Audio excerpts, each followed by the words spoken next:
Hello, and thanks so much for tuning in to the Only Jesus podcast, where we will be talking about life behind the scenes in ministry, true stories of God's faithfulness, practical ministry tips, and so much more. We can't wait to explore these topics with you and celebrate the things only Jesus can do. With your host, Tim Mullins. Good morning and welcome to the Only Jesus podcast.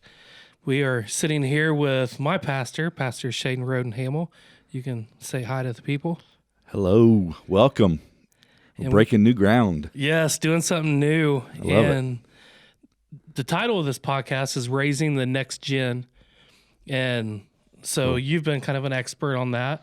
If you don't care, can you tell us who you are, where you're from, and kind of how you got to where we're at now? Yeah, expert is reaching, so hopefully we can share something of value. But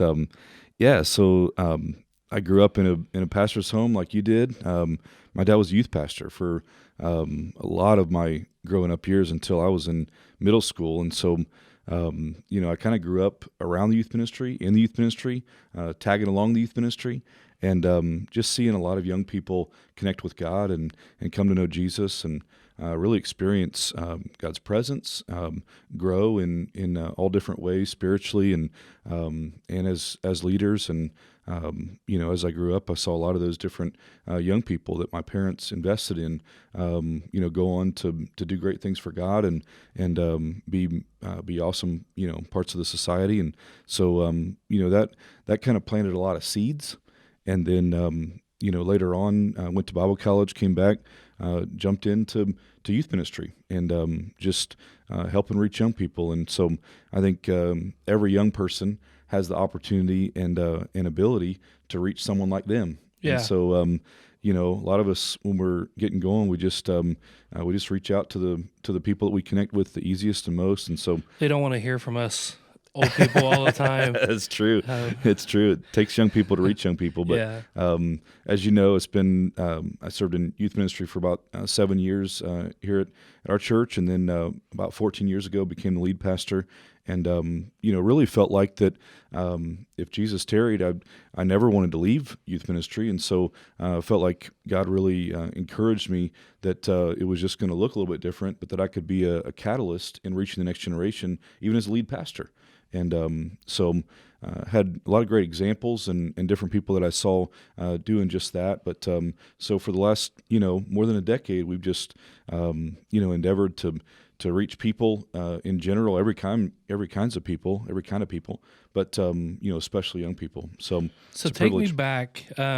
We don't have this on the agenda, but back when you were transitioning from youth pastor to the lead pastor, you said that you never was looking for that change. Yeah, you was true. never looking to move up. It wasn't your stepping stone. It was what you did.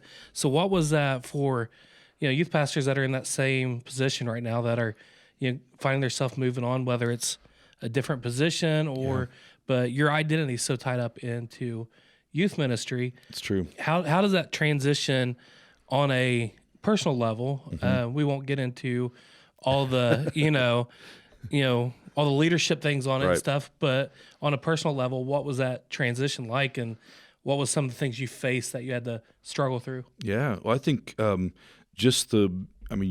said it, identity, and a lot of times in any role, we can get really connected to that role as our identity, and so I felt like in a lot of ways, some dreams in my heart for different things had to kind of be put on a shelf. There were goals that I had and things that I thought that I could accomplish, or that I believed that God wanted to see done. And in some ways, it was just that fear of am I ever going to get to do those types of things, or is that season of my life over? Like you said, as we get older, we lose connectivity a lot of times, especially as we have a family ourselves. Our priorities shift and change, and we can't run around to all the basketball and football games and do all the same. Can't do the all-nighters anymore. No doubt. No doubt. Those will wear you out the older you get. No doubt. But I think personally, you have to deal with that that fear and just the unknown of, wondering, I've been so used to reaching, younger people. Does the gift of God in me, does it translate to other types of ministries? Can I be effective in something else? And for me, it was almost really giving back those gifts and callings that I knew God had given me, but giving them back to God and saying, God, I don't understand all of this, but I'm going to give this to you and just trust that you have a good plan for everyone. Yes. And I think ultimately, trusting God through it is the only way through it. And Yeah. It is difficult. It is challenging. Because you have no clue what's coming around the corner. That's true. So I hate to keep doing this. I keep throwing you That's all right. questions we didn't talk about. That's all right. This will be the last one. So you're not in your 20s anymore. Neither one of us are. True. So go back 20 years to you just graduated Rhema Bible College. You're a young youth pastor. You're figuring your way through youth ministry and the things you didn't necessarily learn in college that you can only learn hands-on. Go back to that, 21, 22-year-old Shane, and what would be something you would tell him now that you didn't know then? Like, oh man, I think all of us when we're younger, we have these kind of rose-colored glasses about ministry, and I felt like Bible college really prepared me well to lead a ministry that was already established. When you think about, every youth ministry that I knew was already going. It had a lot of momentum. It had, they had young people showing up. And, I came back to our church here, and there was really just a handful of youth, and there wasn't, very much organized ministry going on. And so, I was kind of a fish out of water. I didn't know how to start. I didn't know what steps to take. I knew what it would be like to, I had been involved in larger youth ministries. I knew, what outreach looked like and all these different things, but I really didn't know much about relational ministry. Just like, just connecting with people individually, just gathering 2 or 3 people and having a valuable discussion about our faith. And so I felt like I had a lot of good tools for leading down the road, but I didn't know how to get started. And so, that really was the barrier. And I think, we spent a number of months and even, the first couple of years just trying to figure out how to take the first steps and how to build a solid foundation, how to gather the right people and get the right people involved. So, that's really what the challenge looked like. I think I was more prepared to lead a youth ministry of 100 students. And, the first day you have 3 and you gotta deal with the reality of it's going to be a long road to really grow people and to grow a group that has a significant impact in the community. So looking out over the church as a whole, not just Faith Family Church, not just the churches in our area, right, but looking out at the churches, across the country and, seeing what they're doing. And we're not pinpointing anyone. We're not looking at any one church and using it as an example, but just looking at the church in general. Won't call anybody out today, we're not calling anybody out. But if you're convicted, right, keep listening. That's right. But what is the one thing, if you look out, that you see as a church is overlooking with the next generation? Mm-hmm. What is the one thing that just seems like, as a whole, people are either missing from just ignorance, they don't know that they should be looking at that, or time. I mean, we know that most pastors are doing just a good enough job to keep their church going. They, preparing messages, taking care of the sick. They have a lot on their plate, and a lot of times, ministry outside of, Sunday mornings gets neglected, and it's nobody's fault. I mean, it's not. I don't think they do it intentionally. Right. But what is the one thing that, for whatever reason, the church is overlooking? Yeah. Well, I mean, I think first and foremost, we just overlook the value of the next generation. This isn't just a nameless, faceless group of people. These are individuals. These are, someone's nephew, someone's grandson. A family in our church might have a teenager that they're really just asking God to help, figure out how to be a parent to this young person. And so they have tremendous value. I mean, you think about Jesus loves young people. Jesus loves kids. Jesus loves teenagers. Jesus values young people. I just think about in Matthew 19, the Bible talks about, suffer the little children, come unto me. And that verse kind of trips us up. It's not really in our modern language, at least the King James and the New King James. It's kind of confusing, but basically Jesus is saying, listen, don't you dare get in the way of these young people coming to me. Don't you dare be a barrier to young people knowing me. And man, if we're just oblivious, if we don't recognize the value in young people, we will become a hindrance, a barrier. And really, young people, I've just found they want to know God.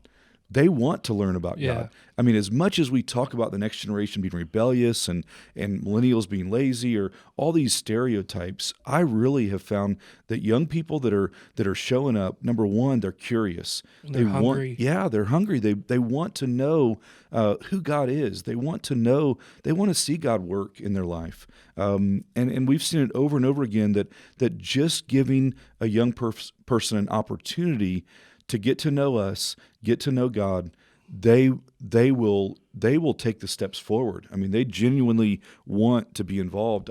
I think, that's the one thing, if we had to say one thing is their value, but I think we're also missing their potential. And, we can talk more about that, but I just think, man, the next generation has such a tremendous potential to really make a difference in their generation and really in every generation. We've seen young people come to know Jesus, get involved. They start bringing their parents. Yes. Instead of parents bringing kids to church, we've got kids bringing parents to church. And I love it. Sometimes they'll bring their grandparents, and they know they've got a praying grandma or grandparents that know God, and maybe they've been involved in something more traditional in the past, but they bring them and they say, man, they're so excited to show the people that have loved God and invested in their life. They're so excited to show them, hey, this is where I'm connecting with Jesus. This is what God's doing in my life, and it's powerful. It's amazing. We've actually seen teenagers that's come through the youth ministry, and now they're 18, 19 years old, and they're in the world, and they're filling 2 pews with their families and stuff. It's real interesting. It's wild. So it's one thing to for us to lead the way for the next gen. It's to give them opportunity to get them involved. So I came here it's been almost 3 years ago now. And the one thing that we noticed, me and my wife, right off the bat, was that a lot of the areas that were being led were being led by, the young generation. Right. Maybe not like 14 to 15-year-olds. Sure.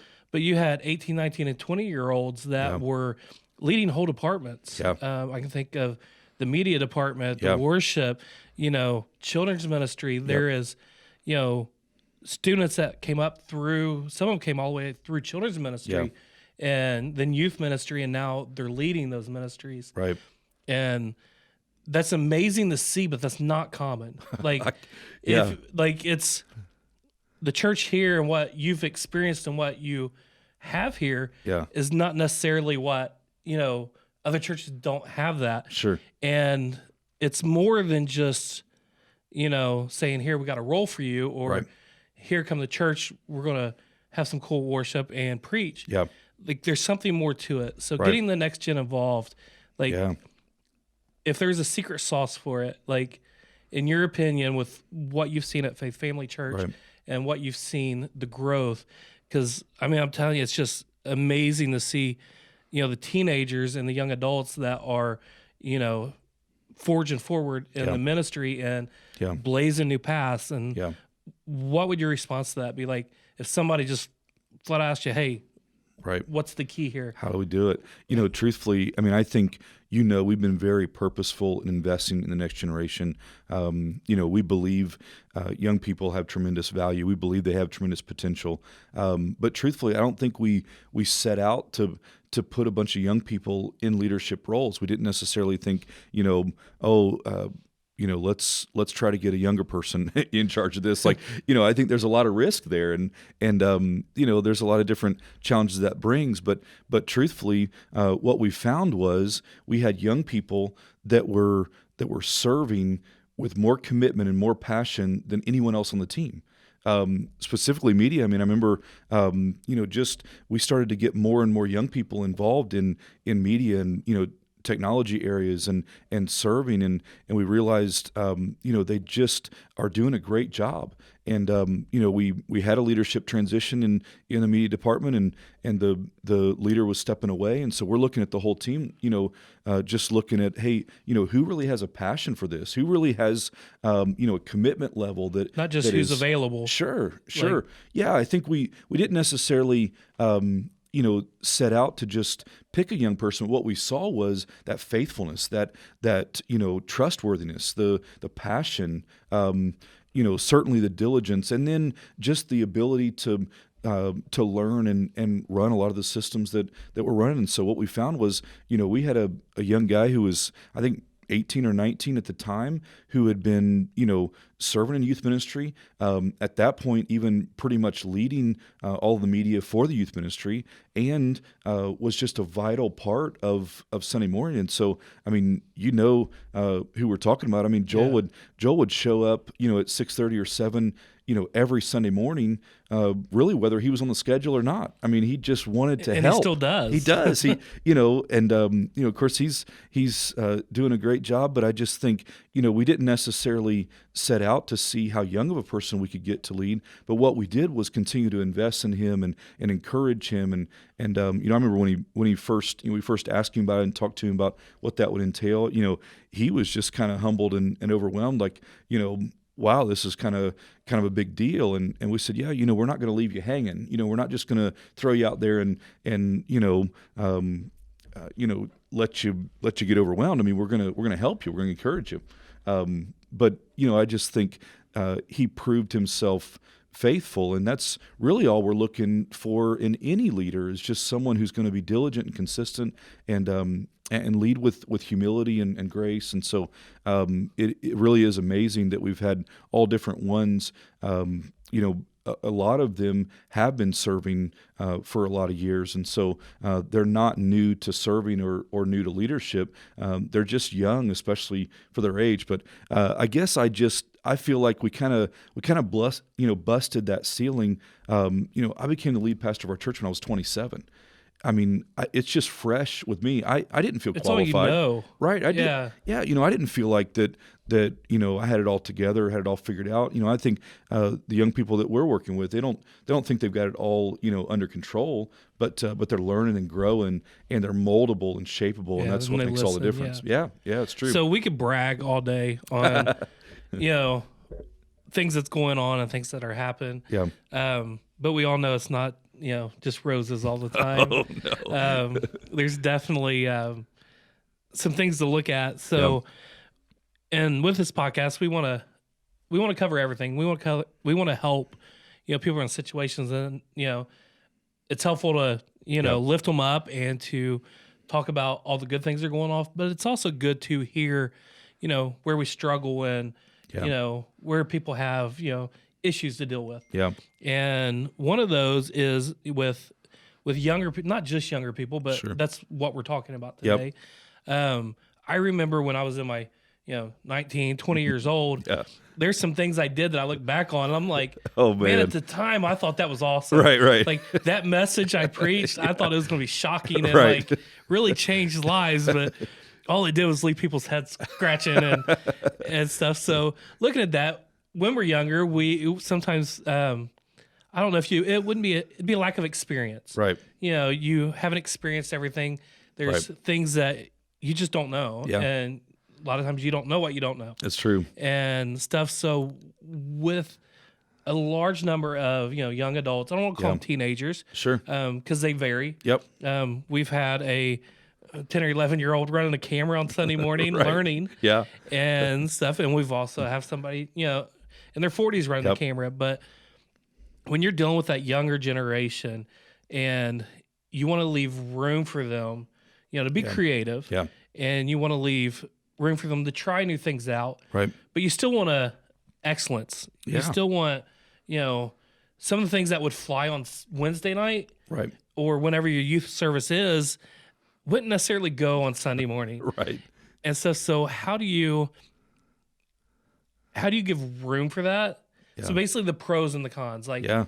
What are the pros to having young people in leadership? Sure. And mainly what are the downsides? What are the things Right. that you have to work with? Like, give them room to be creative.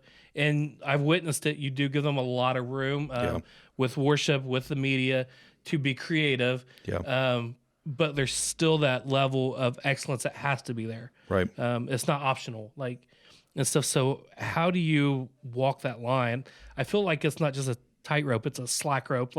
It's always moving, depending on who you're dealing with. It's always changing, Right. and stuff. So, what are your thoughts on that? Like, how do you deal with that? Well, it's interesting because I heard Andy Stanley say recently, he was talking about his relationship with his dad growing up, and even as a teenager, he made a lot of mistakes and did stupid things, but his dad, he said his dad never got overly upset with any mistakes that he made. He, typical. We both grew up in pastors' homes. Typical. Parents would get upset, or you get punished, or you'd have consequences, and when you're raising up leaders, you really do have to give them a lot of leeway.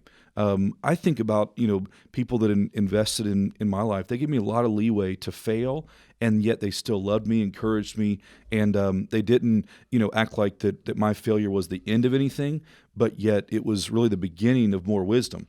And so what we know is, we fail forward. We make mistakes. We think we can pull something off, and we sometimes we can't. We have these creative ideas, and they don't turn out like we hope. That happens even later in life. That's right. It happens to all of us. It's not just when you're young. But I think how fortunate have we been to have leaders who have invested in us and not been so upset. And I think the backside, the challenge is that anytime you deal with younger people, younger leaders, I feel like you've got to give them freedom. They want freedom. They want some ownership. They want to be able to really make a difference. And yet, what we're talking about really is the balance between freedom and responsibility. Yeah. We want them to really count the costs and know what's expected and be able to deliver and meet expectations. And so the backside is like we mentioned, that risk. The risk is, are they going to listen? Are they going to, are they going to make a mess of stuff, or are they really going to be able to listen and take correction or encouragement? And so, I think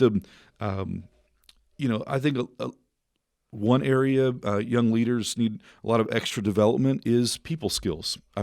What we've seen is, young people don't show up to ministry with all the built-in life experience that someone twice their age has. Right. And the culture is so different now. And it is. When we were that age, we didn't have cell phones. Right. And we definitely didn't have texting or, I remember, what was it? Instant message. Oh, yeah. Yep. That was about as close as you got. And that's only if you had a computer. Right. And stuff. So now so much is done through technology that there's this massive gap. And you can find people talking about this all over the place, but there's this massive gap between, us talking face to face, what we're used to, right, and them, just texting. They could be in the same building, right, and they're still, communicating by text. Right. That is their way of communication, and it's different. And as much as I'd like to say I'm up on technology and the trends, maybe it's my age, maybe it's some of it I just don't understand, and stuff. So, well, it's funny because I think we have kind of a built-in value that if someone reaches out to you, you have a responsibility to get back with them. So I'll just give you a quick example of, I basically am pretty particular about making sure that all of my notifications, on my phone, are clear. That means that I'm staying up with the people that I need to respond to. There's nobody you forgot. Yeah, exactly. Well, a lot of young people, and I'll use Blake. My son as an example. He probably has 300 unread text messages right now. I don't know number one, I don't know how he handles those notifications staying, on his phone all the time. But basically, and it's funny because Amy says, my phone is for my convenience, not yours. Yeah. And somewhere in life and ministry, we got the impression that basically because I have a phone now, that means that I have to get back to everyone that contacts me. Well, I think a lot of the next generation, they are so used to being bombarded by media and communication that basically, they try to learn to prioritize, but they don't always get back to everyone that touches base with them. And just because you text them does not mean you're going to get a text back. You might get a text later that night. You might get a text next morning. Yeah. Or 10 days later. Now, or not at all, right? Since you brought up Blake, one thing I found with him is early on, I would text him something and I wouldn't get a response. Yeah. And, it's a little frustrating sometimes. Yeah. But then one thing I realized real quick is he wasn't ignoring me. Yeah. Almost every time he was whatever I was asking of him, right. or, seeing if he could figure out, he was doing it. Right. He wasn't ignoring me. He wasn't like just, right. Glossing over it. He was doing it right away. Yeah. He just figured, I'm going to do it. Right. So why do I need to tell you I'm going to do it? Exactly. And stuff. So it's just different culture and different, just that different generation. It is. And a lot of times I think that the challenge with this is just that a lot of times we miss each other. We don't understand, what a next gen leader is thinking. We don't understand necessarily, or we communicate very differently.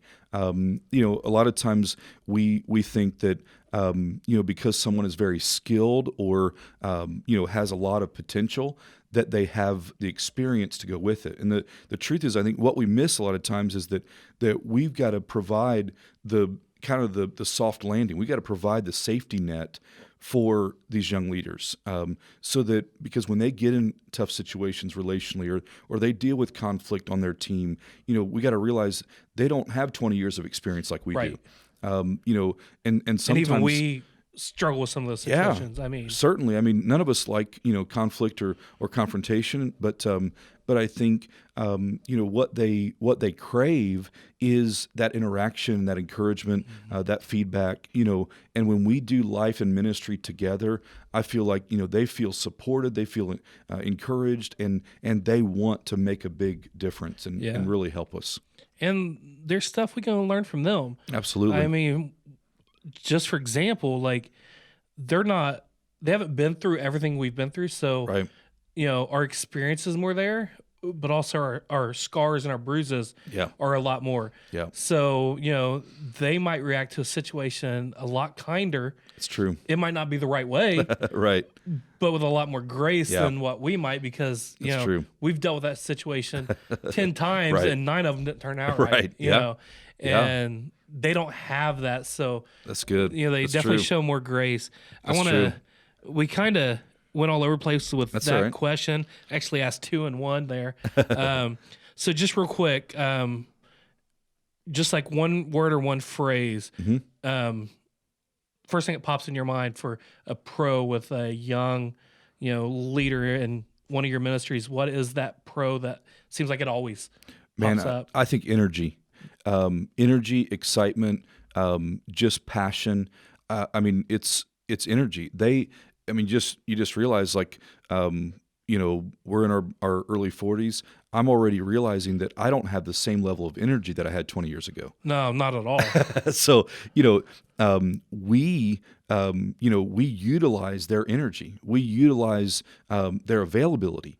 Obviously as young people, get in college, they they're dating, they're getting married, they're busy. Some of them are married and having young kids of their own. And so, that changes, but a lot of teenagers and young leaders, they have time and ability to really help.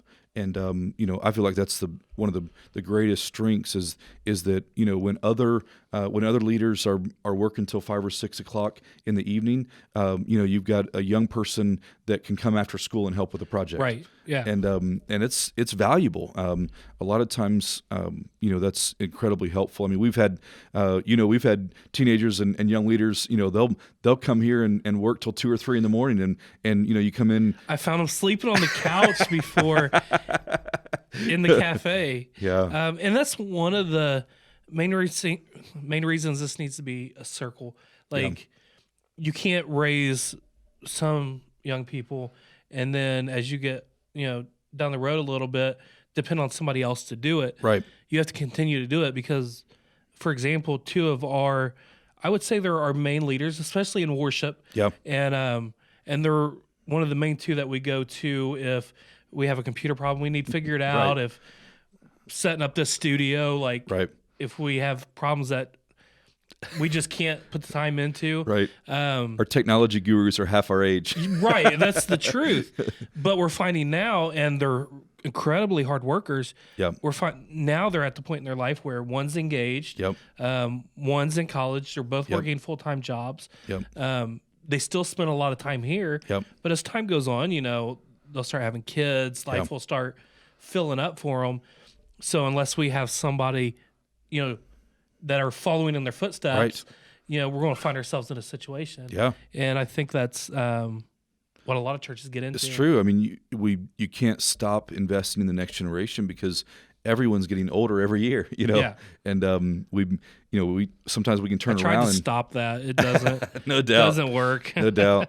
Yeah, I mean, it feels like just yesterday we were the young punks, trying to come on the scene, and we were the ones that were driving our senior pastors crazy. It's true. It's true. Yeah, I after this podcast, I need to go write some letters and make some apologies. Oh, definitely. My dad would be a big one. I don't know how many times No doubt. I did crazy stuff. No doubt. We both worked in ministry with our dads, and we owe them a lot of gratefulness for sure. Do you have a funny story on that? We're getting to the end here, so. Oh, I'll tell a quick one. Being young and naive, we got back here to this church and got involved, and we were trying to clean some stuff up. Really trying to help make the church feel more welcoming, a little more modern. Just trying to change the look and feel of things. Trendy for the time. Yeah. And so, we thought it would be a good idea. I don't know. We certainly didn't talk to the right people or ask the right people, but we thought it would be a good idea to take a cross that was on like the back of our auditorium, and we took it to the dumpster. And looking back, I'm like, oh my goodness, what was I thinking? But basically, we just thought, man, this cross looks like it's from the 1930s. Was it sitting there on Sunday morning when everybody came to church? Oh no, I mean, people walked in, they were like, "Where's the cross?" We're like, "Oh, that cross is gone," and there's no saving it at this point. Oh man, I mean, honestly, it was the grace of God that we didn't just split the church, wide open.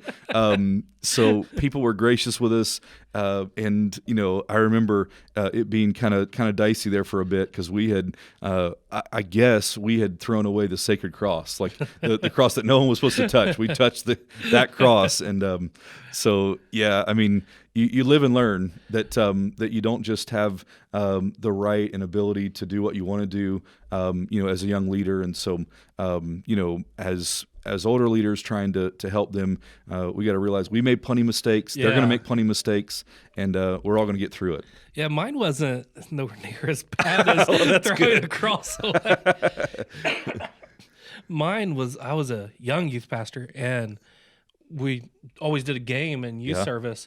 So I found a toilet from a job site. Oh, wow. And we filled it with lemonade and then put Baby Ruth in it. Oh, wow. Called it Dunkin' for Dookies. And the parents did not appreciate the lemonade in their kids' hair and the pictures of their kids sticking their heads in toilets. That did not go over well. Yeah, that was definitely pre-COVID because nobody probably cleaned out that toilet. Yeah. The kids were crying. It was burning their eyes. And oh, man. Stuff. So wrapping up here, there's a lot of youth leaders out there. And, you hear the numbers of youth leaders that are quitting. I think the average is like 3 years, if I'm not wrong. Yeah. where they just quit. Right. And a lot of them's not even just, it's not like they're moving on to another church or moving on to another position Right. in the church. They're just moving on from church. Right. They've been so beat up, so worn out, hit so many brick walls. And I tell people all the time, children's ministry and youth ministry, if you could do those two with a moderate degree of success, Right. then there's not a church in America you can't lead and run. It's true. Because that is the hardest ministry. It's true. Because it changes a lot more. Yep. I mean, even if you just use the music as an example, Right. you know, K-Love, and they're still playing the same songs they were playing when we were Right. in our 20s. Right. When you get older, you know, stuff lasts with you a lot longer. Yeah.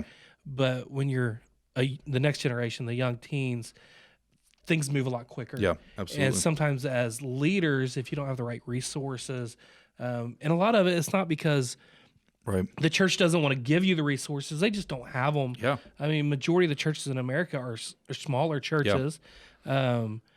Like I like to I think think of like the people average that, church is like 75. yeah. Yeah. And I like to think of, you know, like my grandma, she was always Right. on a fixed income Right. and stuff. So there's things she could do, but there's Sure. certain things, luxuries she just couldn't Right. do. And a lot of our churches are in that same boat. Yeah. They would love to have new TVs hanging on the wall, new lights Sure. for your youth ministry, a really good sound system, but they just can't do it. Right. And that leaves a lot of youth pastors frustrated and Yep. youth leaders, you know, struggling. Absolutely. And it's like they're trying to dig through the dumpster Right. to get what they need for Wednesday night Right. because they don't have the money Yeah. to get it. And so with that, if you got a youth pastor, a youth leader sitting in front of you and Yeah. you know, you can tell they're broken, you can tell they're hurt, how would you encourage them? What Right. would you say to them? Well, man, I mean, the greatest thing is that ministry does not depend on the stuff, and truthfully, very little of that stuff that costs money is what really makes us effective in ministry. Ministry always starts with relationships, and I think about relationships are free.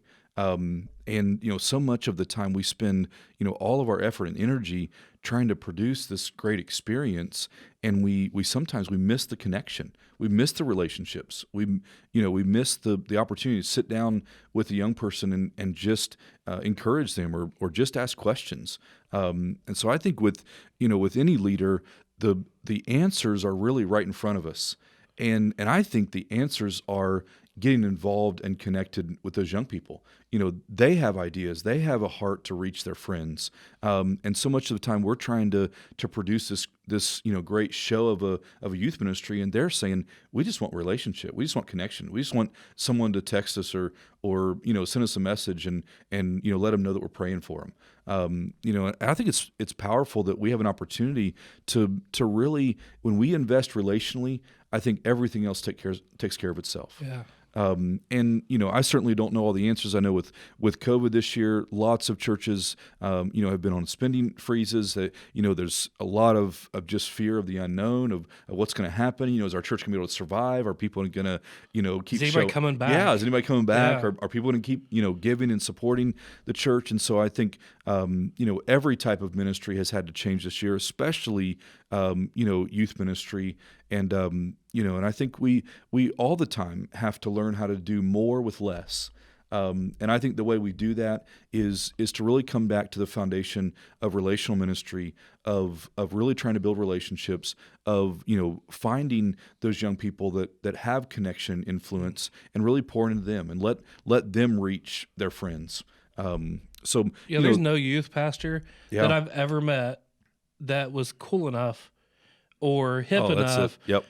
that he connected with a large number Right. of Right. young people. Yep. It's always, usually you find that one student Yep. that really reaches out, or Yep. that one group of students that just, they really have a heart for it. Yeah, that's it. And I think that's the key. That's the ticket. You got to start with one. You start with the one who's there, whatever that looks like. Start with the young person that shows up early and stays late. I mean, that's, you want to look for leadership. Leadership is diligence. Leadership is faithfulness. And, I think there's so many different skills of leadership that can be learned, but what can't be taught. It has to be caught. Is just that heart and passion to be there and serve and help and make a difference. So we're going to wrap up our time here today, and I just want to encourage you, if you're a senior pastor or a youth pastor, you know, stick with it. Don't give up. It's, everything's changing, and everything's tomorrow's going to be a great day. Yep. But remember why you do what you do. Do you do it to get the numbers in the door? Do you do it because you want people to say that you have a cool youth ministry, or you have a lot of young people in your church? Right. Are you doing it because you want to reach people and you really want to change these teenagers and young adults' lives? So thanks for joining us today. Thanks for listening. And if you don't care, can you just pray us out and pray over the youth leaders of the world? Absolutely. Father, we thank you for every person watching, younger, older, everybody in between. God, I just pray that every single one of us that just feel called and have a passion to reach the next generation, God, I just pray that you would encourage our heart, that you would bring people across our path to encourage us. And God, I just pray that you would help us to know what the next steps are, that we would just keep moving forward in you and through you. And God, we just ask for your strength, your empowerment, your help as we move forward. In Jesus' name, amen.